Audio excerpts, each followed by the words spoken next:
I'm joined now, live and exclusive on India Today, by General Israel Ziv. General Ziv is a retired Israeli Army general. He's been head of the Operations Directorate of the Israel Defense Forces. He's a decorated paratrooper. General Ziv, welcome. I'm the son of a military veteran myself. I had goosebumps as I was reading the story of your valor and what you did to protect your country and your people. Thank you for joining us and thank you for sharing your story with us. General Ziv, can I start right at the beginning? Take our viewers through what that Saturday morning was like. You out on your bike, how did you start getting all these calls about a Hamas attack, and what was your most immediate reaction? General Ziv. Yes, thank you very much for your interest and the care.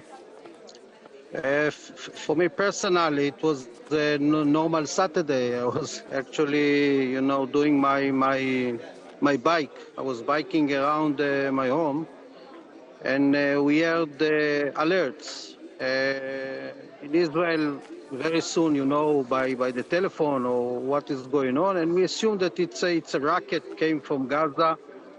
We didn't figure out how big it is.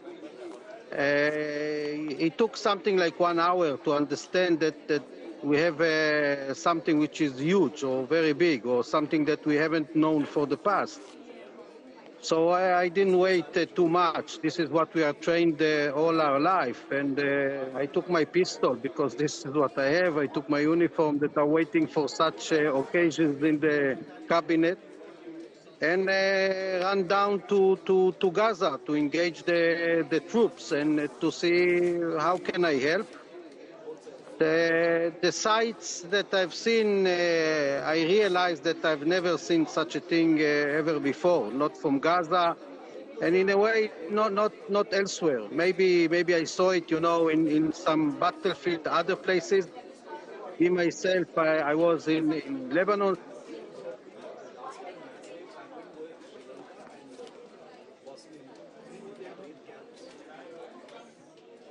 The most important thing is that there were a lot of soldiers, police officers that really sacrificed themselves in order to stop the Hamas.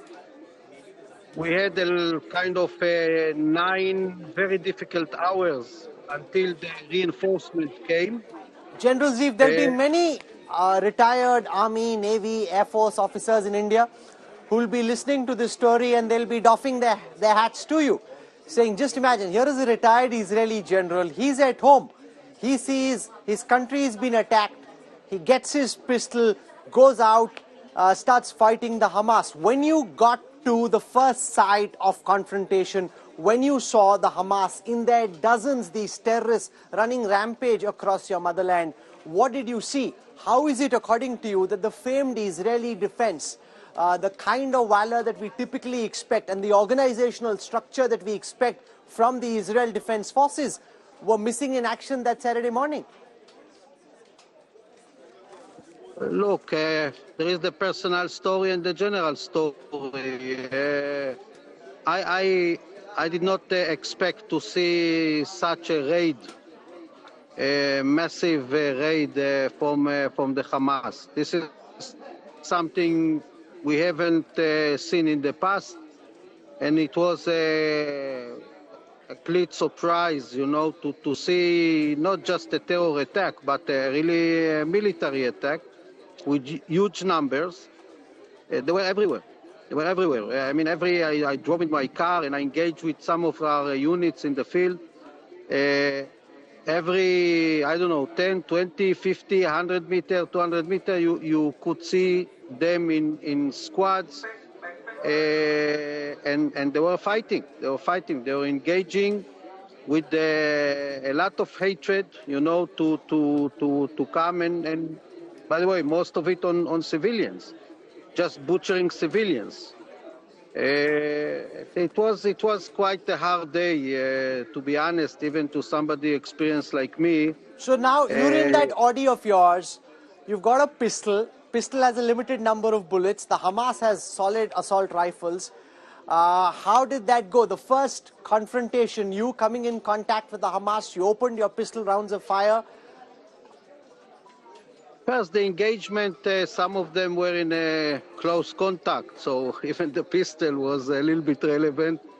But besides of that, some of the soldiers got wounded next to me, so I used his rifle to keep on fighting.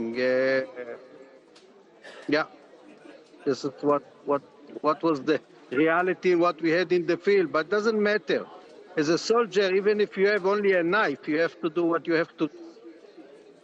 You know, from the impression that I gather by reading your account and others, it seems in the initial phase, the Israel Defense Forces were caught off guard, totally surprised, and didn't seem to be able to get their act together. Why do you think their instinctive reaction, in the manner in which your body told you to react, your trained mind told you to react, why is it that we didn't see that from those who were serving on that day?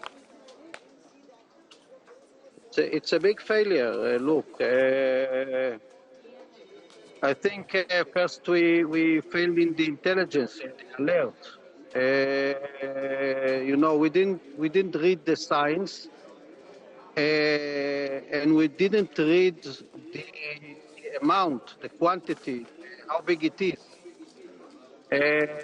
And second thing, the whole system collapsed because you are not just relying or supposed to rely on intelligence. Intelligence is very important. But still, we have a defense system heavily rely on the fence, the wall. We have a wall over there with a lot of sensors, a lot of technology.